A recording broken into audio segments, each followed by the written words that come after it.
some innings. Welcome everybody. It's South Africa against the West Indies, the first KFC T20 International, and we come to you live from SuperSport Park here in Centurion. Despite those clouds in the background, the crowd has stayed in. There's been some rain, yes, but now all gone, and we hope that's it for today, as do they. Let's see these two sides do battle once again, this time in the shortest format of the game. Right, time for confirmation of these two sides, joined by Chris Morris as well as Ian Bishop. And Chris, welcome. A look at this side. You heard him talk about who's missing out. They go through South Africa's side. Yeah, look, powerhouse up top. Those top six batters are very explosive. We've seen what class and what form he's in at the moment. The Cock, we know what he can do. Home ground. Reza Hendricks is always up to show what he can do. David Miller for me is the man at the end there, especially in these shortened games. He's got a lot of explosive power. If he gets going, if he even gets a chance to bat today, that'll be entertaining and it'll be explosive. And then moving on to the bowlers. So Brace Shamsi, local boy, knows the conditions very well, very confident in what he does at SuperSport Park. Bjorn Fortuin for me is the trump card in my opinion with that, especially if he gets the new ball up front. And Sisanda Magala is my guy. I was a big supporter of him in the Betway SA20. And he's my guy that's gonna do the business. Yeah, rotation is what Aidan Markram said. Look at the West Indies side. Bish, what do you see there? And any surprises in terms of the 2020 side, considering this is a restart, as it were? Yeah, well, you'd expect Brandon King and Kyle Mears and Johnson Charles to be there, given what happened at the World Cup with Nicholas Puran, who's the former captain, Rodman Powell as that finisher, that power hitter at the back end. Ruston Chase is in there to provide a little bit of batting, but a little bit of off-spin variety with a number of left-handed batters in South Africa's lineup as well.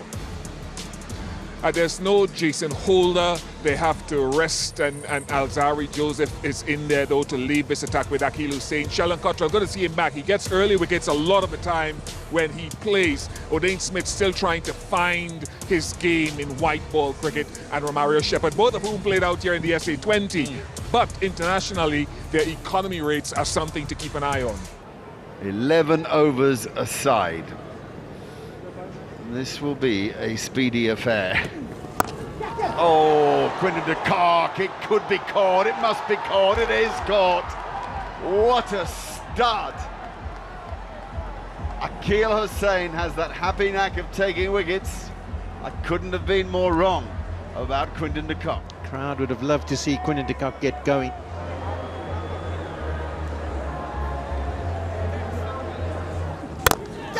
And out as well. Rousseau slams it into the guts of mid-off. Yeah, it's a good catch, and we also saw the salute of Sheldon Cottrell. He's got his first wicket of the day. Good length delivery. Riley Rousseau probably looking to go up and over. Didn't get the elevation he was after. And this is a fantastic start for the West Indies. South Africa lose their second. 12 for 2. Riley for 10, it's 12 for 2. What now? Who plays the guessing game best here? Reza Hendricks does. He didn't get all of it, but he got enough of it. 6 more. This is more like it.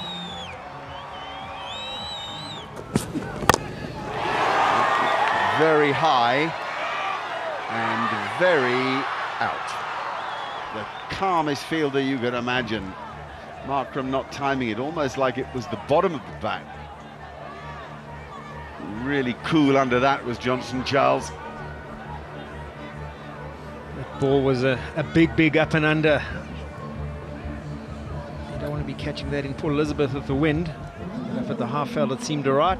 And Joseph adds his name to the wicket column. South Africa 40 for 3. That's out, caught behind, it is. There's a little nick, nobody knew, the crowd didn't respond.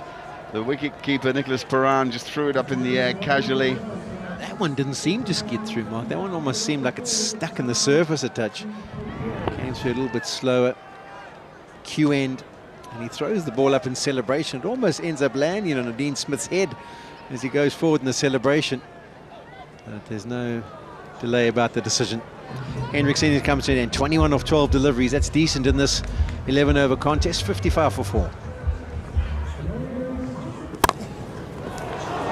Oh, there's another one. Cottrell's got the big salute out again. We love seeing that salute. What a character he is. Klaasen has been in ridiculous form over the last little while, but not today. Yeah, Hanne Klaasen would be upset with that dismissal. Solid catch by Johnson Charles yet again. He's been good in the field. And there's that salute again. South Africa under pressure yet again. Rebuilding. They need all their experience at the back end of this innings. How are you doing? Tell me, give me a score here. How many are they supposed to get? How many are you after? I think we're looking at 100. If we can get 100, a few more kudos, David and Pani, to get a good partnership, and then we'll be good. Yeah, I think it's unbelievable day out here, Friday. It's unbelievable. Yeah, decent crowd and a good view, I must say, from here. It is a decent view. Tony, how was it? I say how was it because you've played in the colours now. Oh, wicket. Somebody else out. Parnell nicking it through to the keeper and another wicket goes down. Yeah, big shots played. Always big shots played. And trying to absolutely smash it out the ground with not too many deliveries to go. And a slower ball doing the trick. So, Parnell gone for 4. South Africa 79 for 6. Cottrell now about to start his third. He's bowled beautifully so far. Slapped that one. Found a boundary as well. Oh, that's clubbed. That's 6. That's flat. What a shot. What a shot from David Miller. Absolutely smashes that one over deep square into the crowd. That was like a bullet. Straight off the middle of the bat. Yet again, David Miller gets going. Slow ball, he's picked it up and he's hit that for 6. That is superbly played by Magala. Slow delivery, helped over the top. He knew that man was inside the circle. 4 more back-to-back boundaries. That's where he's going, deep mid-wicket. Has he hit it well enough? I don't think he has. No, he hasn't. Catch is taken. That's a relief for the West Indies. Yeah, that's a knock that we've come to see from David Miller. Team under pressure. And believe it or not, he actually took his time in this innings of 22 balls. He took his time, got himself in and played some exquisite cricket shots. Very good catch from Shepherd on the boundary there. That's the wicket they needed. 2 balls left in the innings. If that went for another 6, we're looking at the 130 plus mark. Big swing and a miss. That's where it's going to end. Run out at the end as well. So 130 is what they end up with. Oh no, it's a no ball. It's a no ball. On Gani Jale, it's called a no ball. Obviously it was checked upstairs. And it is a free hit. Oh no. A little bit naughty from Odin Smith. But I tell you what, Sisanda Magala got called through for the run, sent Bjorn Fontaine back. And unfortunately being run out of the last ball, it'll be a bowler that'll be coming in to face the last ball in the free hit. Unfortunately for South Africa, I would have much preferred Sisanda Magala to face that ball. Fontaine goes for just 4, 131 for 8, bit of drama late in the innings. Oh, big swing and a miss. Big swing and a miss, so no addition to that score. 131 for 8 is after 11 overs. That total is reasonable, 131. Really good comeback from South Africa after losing wickets. They were 5 for 61 after 3 balls into the 7th over. Good comeback. Yeah, I think the Proteas will be very happy with that fight back that they've had under pressure early. To get to 130 mark, that gives them something to defend. It's a very competitive total here at SuperSport Park. West Indies need 132 to win, obviously. We'll have the 11 overs. The weather looks okay at the stage. Let's have a look at that batting card. De Kock didn't last long, that's for sure. Hendricks 21 off just a dozen balls or so. Also didn't get going. Markram neither. Miller was sensational really. 48 off 22. Klaasen, Parnell, Magala. That was a quick fire. 18 off only 5. But extras are high. 11. The extras, that won't help the West Indies, that's for sure. And in the end getting to that 131 mark. That's gone straight up in the air. Keeper's catch. takes it. Much action in over number 1. Fortain gets one. He gets Mayers. But not before 17 runs have been scored, and there's still a ball to go. De Kock tells everyone to clear the vicinity. He's got it covered. And South Africa have their breakthrough. Oh, just over. Same region. This time, it's for Sisanda Magala. Into the attack. He was going for the Yorker. He missed by some distance, but he hit the stumps. And he can smile because King is gone. To hit the bails, I mean, I would think that would be close to over waist high, but with the dip, it just clips the top of the bails. And there's a wicket for South Africa. Eric Simons was the one who had this theory that you needed to practice that delivery because it was the hardest to hit. I'm sure he'll be ecstatic about it down either in the RPL watching from there, but that's one way of doing it. They're just checking things, and eventually the finger goes out. Brandon King goes for 23, 34 for 2. Bang! And that's out of there. Oh, a crisp sound off the bat. Right into the arc of Johnson Charles. Edged and gone. Nortje into the attack, and he's got his wicket. Just a feather of an edge. Easy catch for Quinton de Kock, and once again, we've seen it so often this season. He's been phenomenal as Hendrik Nortje. Every time he's introduced, he tends to have an impact. There's the ledge. They've got their third, South Africa, an important wicket. 66 for 3. Pooran's innings of 16 comes to an end. Nortje striking nicely there. And we talk about matchups. There's a test matchup there. Fast bowler from the test side and a non-first class player. Has he got it? Has he got it? Has he got it? Excellent. Excellent. Par for the course these days with fielders on the fence.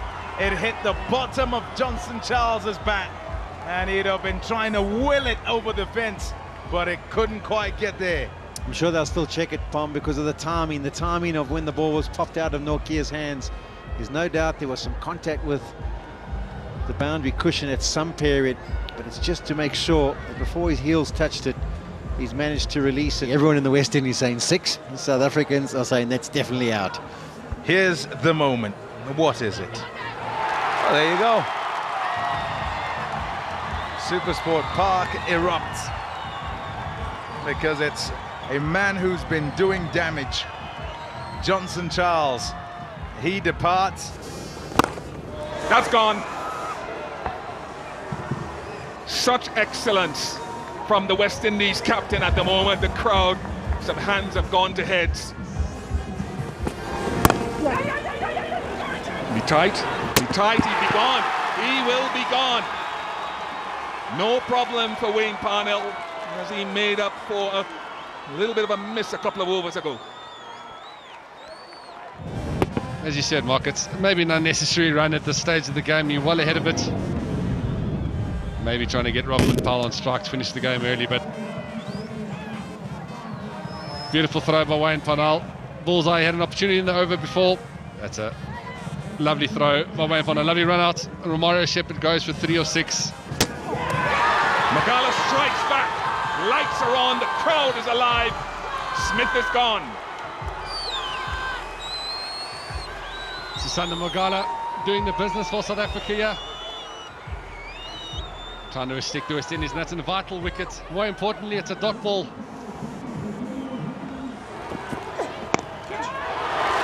Should be gone. This will be, should be, is 2 and 2. Has Nortje and Magala changed the game?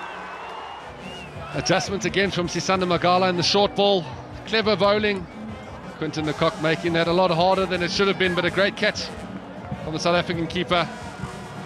Akil Hussain goes for 0. Amazing, isn't it, what these short formats have done for the game, how they inspire such intense embrace embracement really from the crowd. 6 of them. Captain Powell is righting the ship here for the West Indies. 1 to get with 4 deliveries left. Rovman Powell has put his team on his shoulders and he's taken them across the line to the delight of the few West Indian fans here at SuperSport Park in Centurion. The West Indies winning by 3 wickets, having chased South Africa's 131 and with 3 deliveries to spare. 11 over contest. What royal entertainment for this crowd here at SuperSport Park. That is some innings